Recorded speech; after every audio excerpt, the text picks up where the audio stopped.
छम छम पायल बोले, पूरब से चली पुरवाई के छम छम पायल बोले, कहीं गूंज उठी शहनाई के छम छम पायल बोले,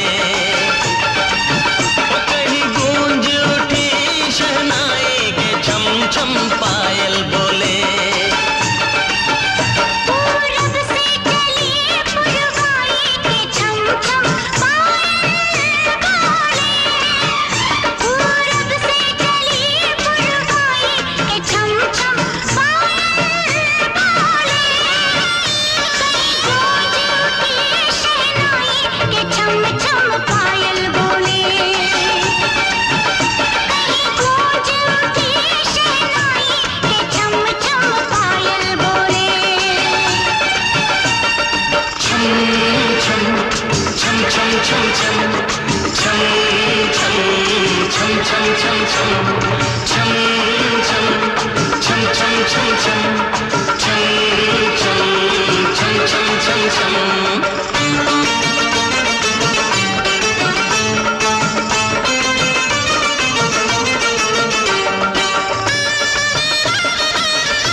शबनम की भंवरों को प्यास है, गीतों का मौसम, मौसम में खुशबू, खुशबू को मेरी तलाश है।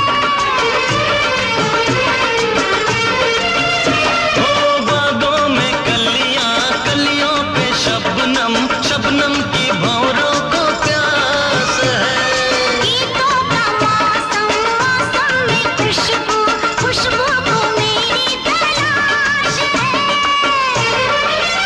रुत महकी बहारें लाई के छम छम पायल बोले, रुत महकी बहारें लाई के छम छम पायल बोले, गूंज उठी शहनाई के छम छम पायल बोले,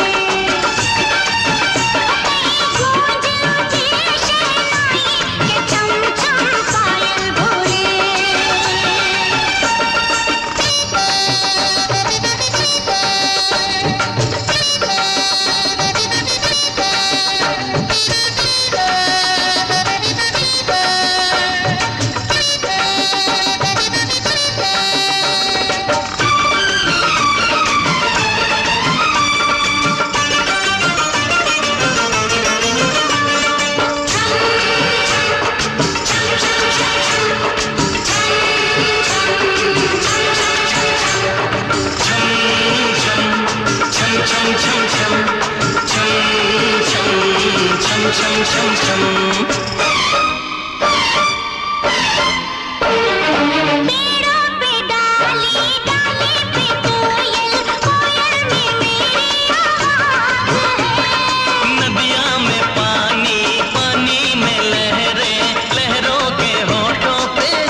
For more entertainment, log on and subscribe to www.youtube.com/Venus.